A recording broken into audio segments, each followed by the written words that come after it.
iraba mama nawe asa nk'ayapfakaye rero nkabona ingene Fanny Lavine yihanganye muri burya buzima ibintu byinshi yaciyemo ngene yihanganye nkaca ndabikompara na mama ngene biriko biragenda ingene biriko biramugenda yego kuvuga byanyigishije mu ahanini gikuru kwihangana. Wow. Umunsi twebwe abajene twifuza yuko mu minsi mikuru dusohoka twinjoyinga twaje mu maboate ntituze kuraba eske uwo munsi mukuru uziye iki tuhimbarize ico waziye ntituje mu bintu by'ubuhumu vy'isi. Ndi umwana w'intagondwa muhira nyene w'ikirori umwana yananiranye musanze mama yari yararushe hari mu bihe vya bonana. Yes. Rero mama ndamusarana muhira yuko nogenda muri boate nkakesha mama ngo numwaka mushasha ujye imyaka mishasha kuyikeshereza muri boate kiba ari kibazo harimo ni hotel nizize umunsi mukuru wa bonane mama aranya nkira nyene ndagarariza noneho navuga ati sindina no kumusaba uruhusha mama nibibi nyene babandi usanga bamwe dufata ngo bakuriye mu misturi ndagenda nyene ndaryoherwa vyabaye nyuma nyene vyarangiye kadomye agaki vyarangiye gafashe agaki.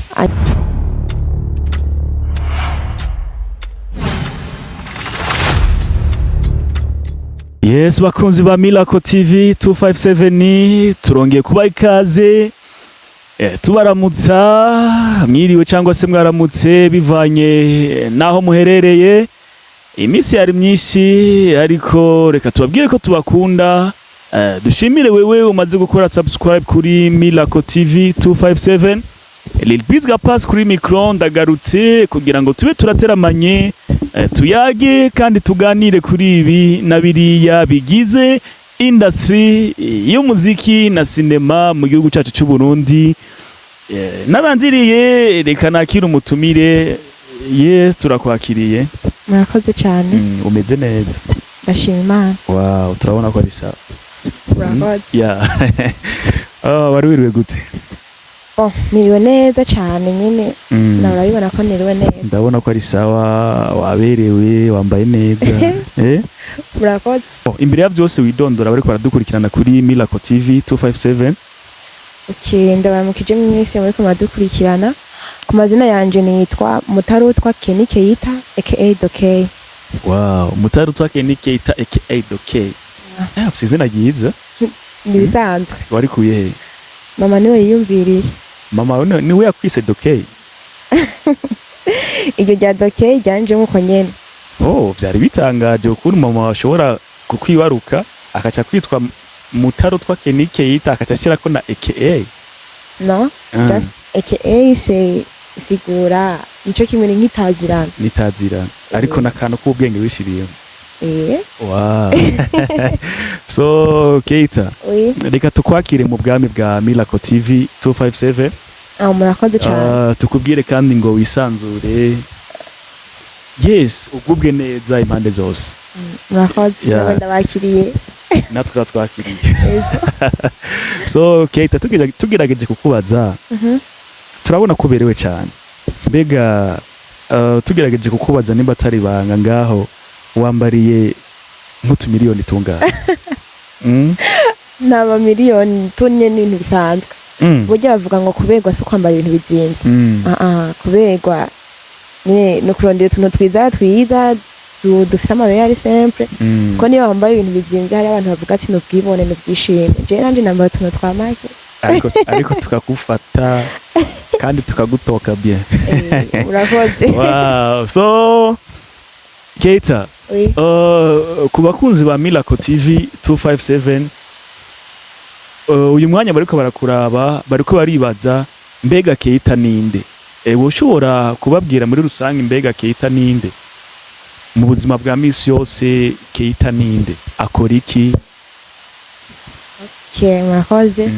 Uvuga Keita ni umunyeshuri mu buzima bwa misi yose. Akongera akaba n'umukinnyi w'amafilm. Umukinnyi w'amafilm. Umaze gukina filime zingahe Keita? Ndamaze gukina filime zishika kuri 4. zine. niyumvire neza nuko zincanga. Ya filme abantu benshi novuga bakumenye ko kugira ngo n'abariko baradukurikirana kuri Miracle TV 257 bace birukanga kuyirondera ifilme muri izo zine wibuka umaze gukina yakuryoheye cyangwa se yagushise ku mutima wumva wotumirira n'abandi bantu kuja kuraba ni filme yayo yitwa gute? Murakoze cyane kuri ico kibazo mumbajije. Usanzwe je ifilme nakinye nifuza nuko notubirira abandi yanryoheye ni filme yitwa Ingaruka z'iminsi mikuru. Ingaruka z'iminsi mikuru. Yego. Tugerageje kukubaza Keita, ingaruka z'iminsi mikuru kubera iki yakuryoheye kandi ukumva neza ko ariyo filme yagukoze ko parce que igituma ndabikubajije uyu munsi turi kwa gatandatu. Ejo ni kwipasika. Sivyo none? Urashobora guca ku mayange rero ingaruka z'iminsi mikuru byakugendeye gute kugira ngo n'umuntu aza kuba reka arakurikirana kino kiganiro cyacu yumve atahure agire n'ikintu kana kayize kubw'iyo filme wakinye yitwa Ingaruka z'iminsi mikuru? Ni kuvuga mu iyo filme Ingaruka z'iminsi mikuru je yaranryoheye yaramfashije mu buzima bwanje, ndazi hariho n'abandi bajene benshi yafashije kuko iraba cane twebwe abajene.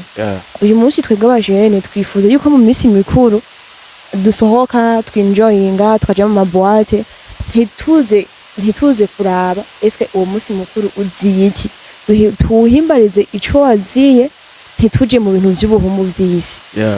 Bon, ni kuvuga mu iyo filme je nakinye ndi umwana w'intagondwa muhira nyene w'ikirori, umwana yananiranye musanze. Mama yari yararushe, ni kuvuga papa wewe siho yari kubera iminsi mikuru. Ego nuko rero kuvuga twari twimirije Noel. Hari mu bihe vya bonana. Rero mama ndamusarana muhira yuko nogenda muri boate nkakesha. Mama ngo ni umwaka mushasha. Ujya imyaka mishasha kuyikeshereza muri boate. Kiba ari kibazo. Harimo ni hotel. Doga kwijambo kugira ngo abariko baradukurikirana bagira ico bize kuko erega nejo n'umunsi mukuru.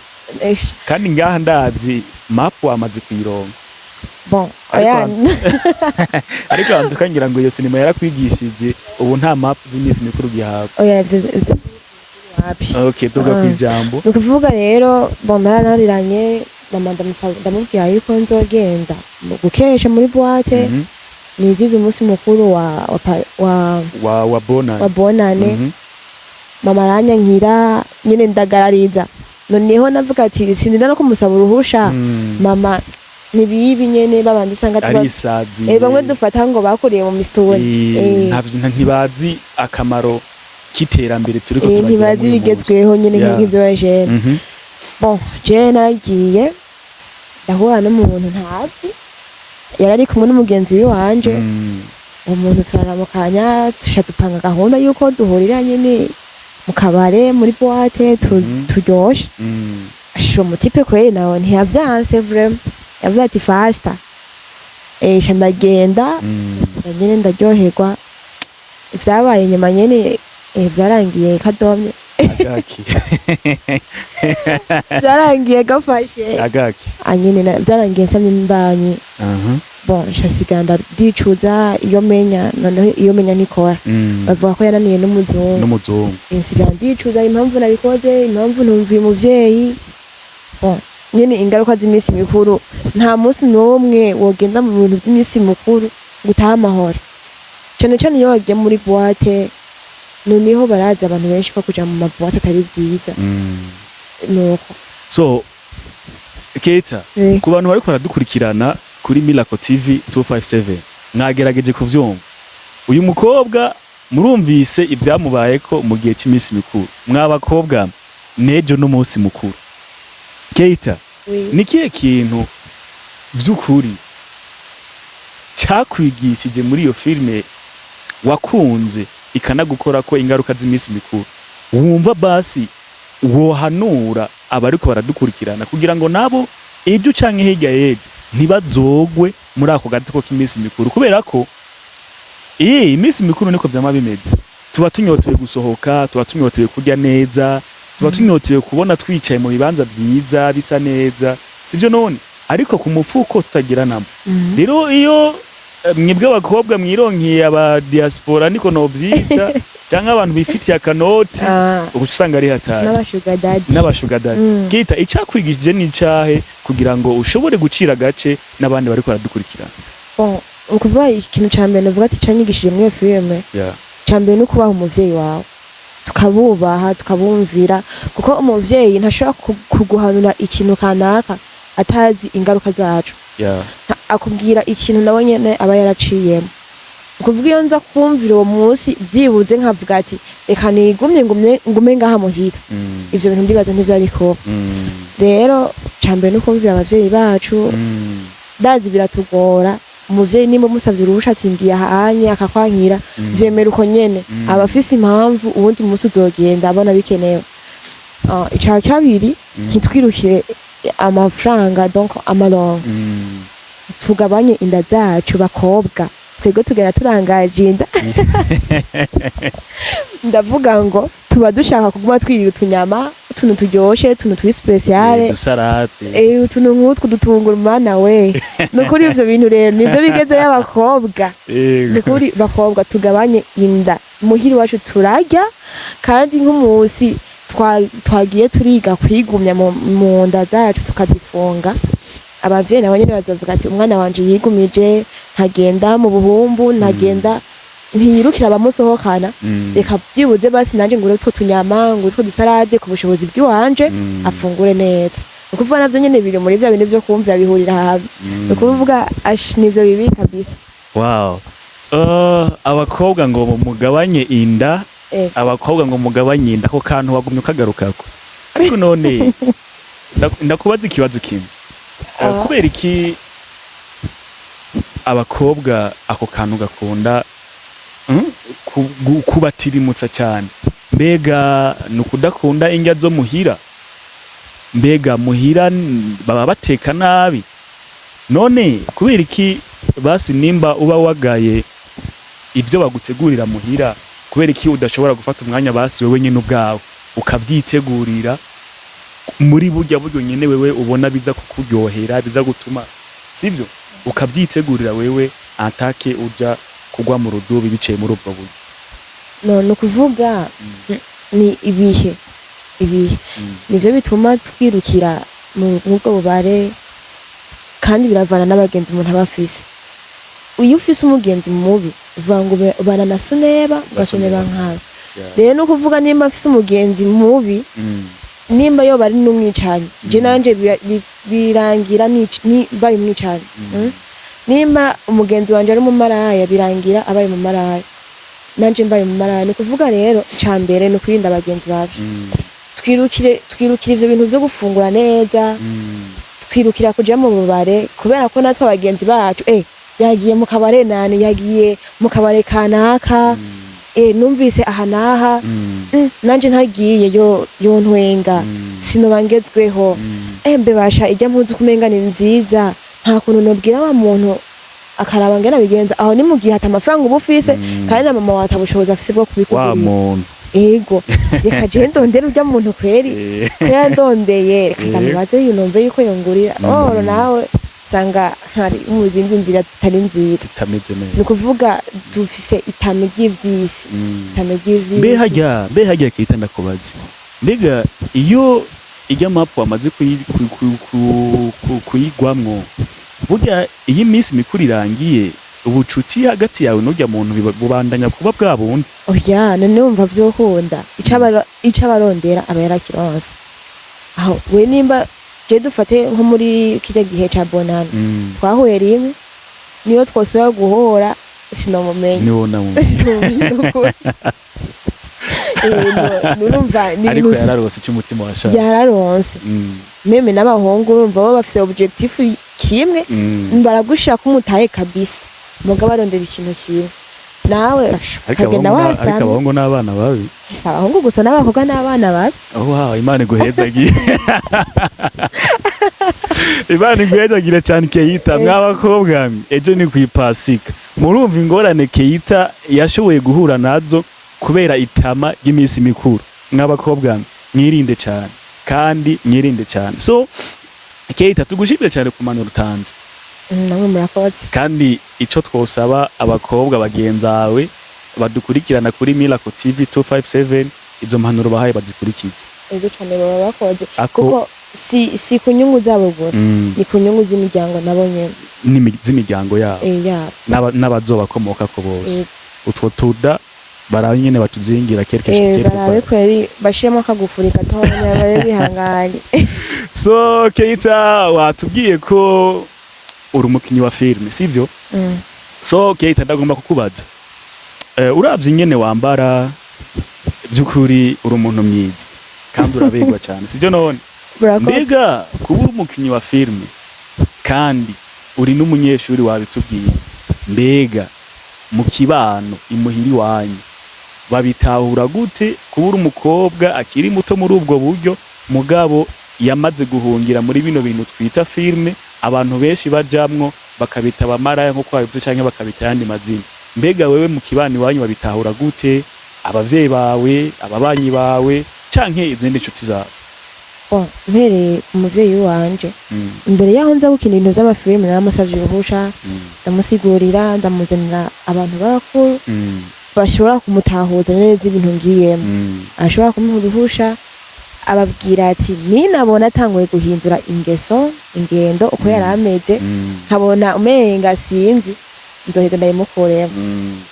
Hama aramugora uruhusha ndakina amafilme nidegenze gusa mu kibano meme n'abagenda hariho abantu tutakira abagenzi kubera ibintu vy'amafilme kubavuga ngo gukina filme ubu bayimaraya mugenda gukina ajya gukinira amazu dukota mu mazu y'abantu tuba tugiye mu byaha sivyo umva abantu babitahura kwinshi.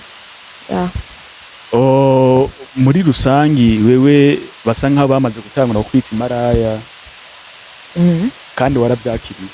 Narabyakiriye kuko akazi n'akazi niyo nogenda nkakora akandi kazi gasanzwe atari ibi bya filme abantu baremwe mu kuvuga bavuga ivyo biyumviriye mu mitwe yabo urumva bajejwe mu bisanzwe umenga bajejwe kugucafuza. Niyo nk'ubu dufatire nofata nkagenda nko gukora muri ville nkaba umudandaza asanzwe bazoguma bavuze yuko ndi imaraya bivanye n'ukuntu nitwara. Rero gukina filme je ntaco bintwaye bovuga boreka ibara. Gushika uyu munsi baramaze kubitahura ko gukina filme ari akazi kawe kandi ejo canke hirya y'ejo gashobora gutuma uhindura ibihe n'amateka. Ego. Wow, Imana iguhezagiye cyane Keita ko warafashe ngiye. Sibyo none? Mbe haje usanzwe usenga he? Jesengera mu ishengero rya Pleine Evangile. Ne abakinyi ba filme haje barasenga nawe? Barasenga cyane gose. Canke n'abapagani mu buryo budasa. Oya. Barasenga. Mbe hagenda kubaza mbe hajya iyo murambona abakinyi b'amafilme benshi ugasanga umuhungu n'umukobwa bari ko bakina filme bari mu gitanda. Mbe hajya iyo ukinye filme uryamanye n'umuhungu wewe bihora bihererahe?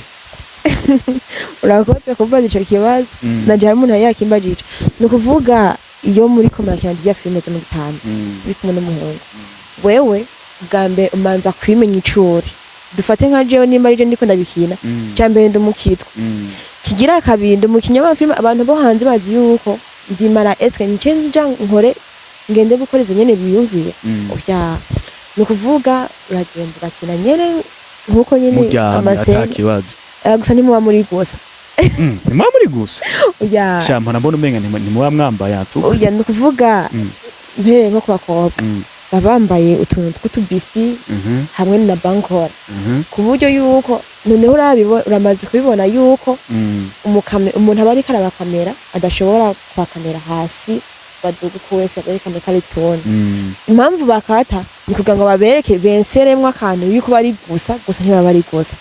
Iryo nikosa rya mbere ntiturabazo ariko none ndikubaza ariko ushatse kuvuga ko basi okay dufate ko cameraman abahari yego nimwobikora ari hari nawe nyene ngira ngo sinzi yo sivyo none ndakubaza ikibazo kintu basi iyo mwahejeje gukina ntushobora kumvikana n'umuhungu ukamubwira ati je burya urya muriro wanteye jewe ebana raba ingene ukora akantu k'ubwenge mugabo after da filime yahetse aya oya kweli none eske ndanje ndakubaza ikindi kibazo mba bari gusa kuko baza nta kibazo none wewe wofata ukumva yuko woshuha uri ego muri kumwe kina mu cumba ni wewe kameramani na jewe si hariho na meme haba hariho abandi bakinyi bariko barabaraba ivyo mugira byose uvuga ati nta santi mu bishirako nta emotion uvuga ati uyu muntu asanzwe ndi muhira ndisanzura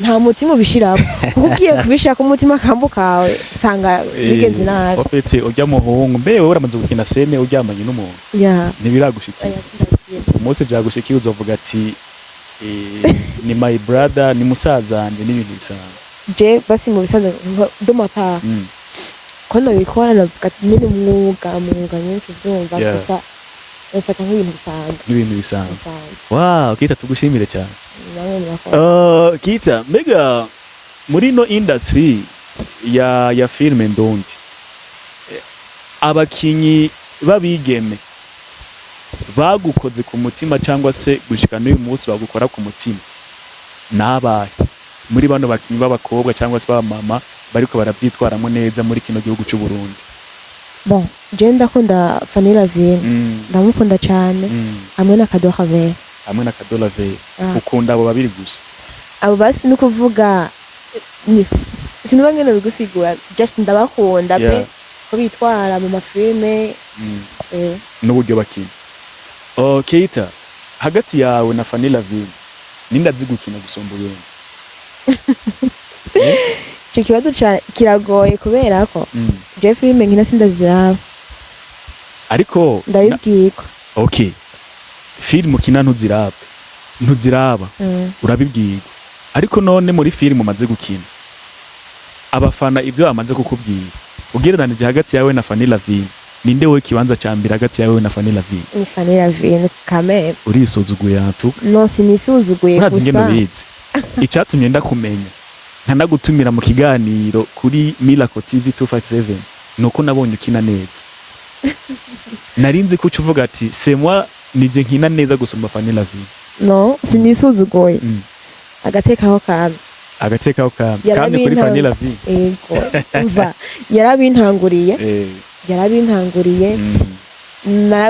nabaye bumwigire kurumva jeka bisa nkaho ndi ndamushasha sinumva rero yuko nova ngo nkina kumusumvya nawe bifise mu uburambe oya mu bisanzwe Fanny Lavine niwe yabaye inspiration kuri wewe kugira ngo ashobore kugukundisha bine byo gukina amafilme wow niye filme ya Fanny Lavine waravye wakunze kurusha izindi zose ya filme umupfakazi ni kiye kintu kinini ya cyane cyatumye ya filme y'umupfakazi ishobora kukuryohera igakora ku mutima wawe ya filme y'umupfakazi yafashije mu bintu bibiri kuvuga ya filme y'umupfakazi nagiye kwiraba mama nawe asa nk'ayapfakazi rero nkabona ingene Fanny Lavine yihanganye muri burya buzima ibintu byinshi yaciyemo ngene yihanganye nkaca ndabikompara na mama ngene biriko biragenda ingene biriko biramugenda yego kuvuga byanyigishije mu ahanini gikuru kwihangana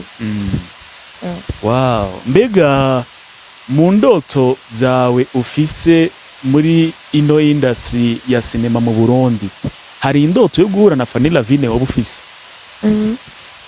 urayifise mbega uramaze kugirirwa amahigwe yo kuganira nawe oya ntimuraganira ariko urafise indoto yo guhura nawe kandi bidatinze muzohura tukubaze nimba atari banga Keita ni kiye kintu ca mbere uzobwira Fanny Lavine nimwahura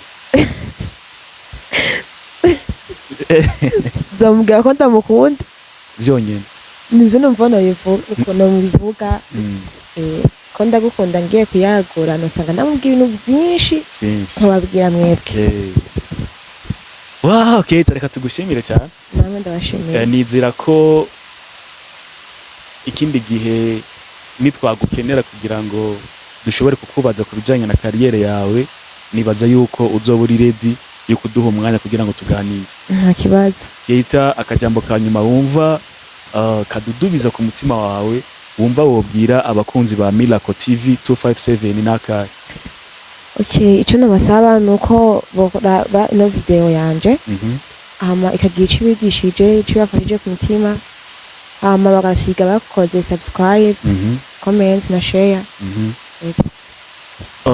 Keita, muri kariyeri yawe ya sinema ugaragara kuri YouTube izahe n'izahe? Ya mbere natanguye kugaragara ko ni yitwa Itara TV. Itara TV. Ubu ndiko ndakorera mu yitwa Agashiha Films. Agashiha Films. Wow, tugushimire cyane. Namwe ndabashimire cyane. Numva twoguma tuganira kubera wuzuye ibintu byinshi, wuzuye impanuro, wuzuye iki ikirenze kuri ivyo uri namwiza numva noguma ndakurabara. Oya nta birenze gusa murakoze. Ariko cameraman haraguma nyereka ati yewe narabibona. Yes, kuba kunze ba Miracle TV 257 reka tubashimire mwebwe mudasiba kudukurikirana uko bukiye uko bwije. Mwebwe mutwereka ko mudukunda mu gukora partage y'ibiganiro cyangwa se amakuru tuba turiko turabahereza kuri Miracle TV 257. Kuri micro mwari kumwe na Lil Biz Gapasi official. Reka tubabwire tuti tuzosubira ikindi gihe ariko tutararangiza reka dushimire CEO Wino TV Miracle TV 257 One Boy Virus Killer afite amazina menshi sino muvuga ngo ndamuwongo ndayaheze ariko tumushimire cyane kuba nawe nyene yaraduhaye uyu mwanya wo kugira ngo tuze turagaragaza impano bice kuri ino TV. Tubabwire ko tubakunda cyane tunabipfurize umunsi mukuru wa Pasika mwiza ariko mwirinda kwa kundi Keita yababwiye. So turabashimiye cyane Keita, tugushimire cyane. Namwe murakoze kumenya. Sezera abakunzi ba Miracle TV. Basezeye mwese mubandanye mugubwa neza mugira n'ibihe byiza. I love you. Bye bye.